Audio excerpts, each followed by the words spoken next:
website. Okay, now the 5 surviving members of the Monty Python team are to reunite for a new stage show. That's right, the Python team.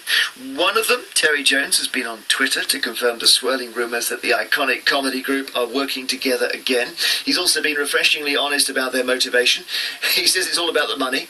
So are you delighted to learn that the team behind the parrot sketch and the funniest joke ever will be performing once again? You won't be, you are, because there are legions of fans out there who will talk about cheesy comestibles, quote, verbatim, every word of, say, the 4 Yorkshiremen sketch. The Pythons are often described as the Beatles of the comedy world.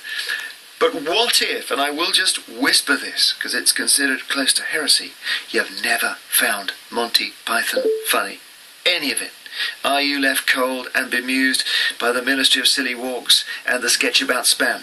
Let's talk to somebody who's in exactly that position in just a moment. But before that, we must hear from a fan in Tunbridge Wells, which is Python country, John Wood. Hello, Jeremy. Hi. So, you think they're great? I think they're fantastic. Major part of my life since I was 13. And you know every sketch? Oh yes, I've seen all the TV shows, all the films, the albums as well. People don't know that the albums exist. They are gems, absolute gems. What's the one where there's some sort of, I don't know if it's the Minehead by-election, but there's a by-election and somebody from the Silly Party has a name that is literally 5 minutes long. Which sketch is that?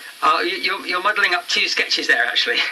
There's a German fellow with an extremely long name from Ulm, the German town in Ulm, but the other one is Hitler, who's hiding after the war by changing his name to Hilter so no one would notice. Yeah, okay. So the very long name in the by-election, that's a different sketch? Yes, a different one, yes. Okay. Your favourite sketch?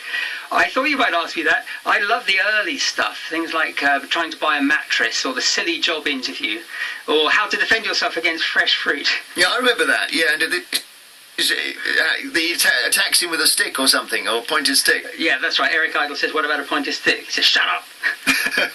What? You could tell I love them. What? Let's just think. I was going to ask you about the sort of the squawking annoys people. Oh, hello, Mrs. Such and Such, and then somebody explodes. Yes. Well, you don't think that's funny, do you? Mrs. Niggerbaiter. Yeah. Of course, everything is funny about Monty Python. It's fantastic. But if I can make a comment about why some people don't like it, I believe it's just that it's like a wavelength that people tune into, or they don't. And I'm fully tuned into that wavelength, and some people just don't get it. And it's nothing to do with education, even though it is very intellectual humour. It's nothing to do with it. Some highly intellectual people still don't find it funny.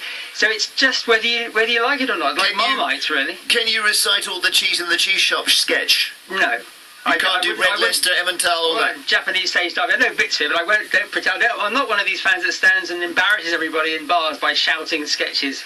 No, I just love the whole aspect of it. The fact that it's educational and it makes comments about life and it makes you see the ridiculous side of life. And also it makes you happy. It makes you smile about formalities and traditions which you question. Having seen sketches, you then see something happening in real life and find it really funny because you've sort of seen another side to it. And I always look on the bright side of life, and that is their kind of purpose, really, their message to the world. What a wonderful thing to wish on people, to be happy. Okay, John, thank you. We're going to go to a skeptic now, but that's really nice to hear from you. Thanks very much indeed. Big Monty Python fan. In fact, named by the British Film Institute last year as the UK's biggest Python fan. That's John Wood. Emma Britton, BBC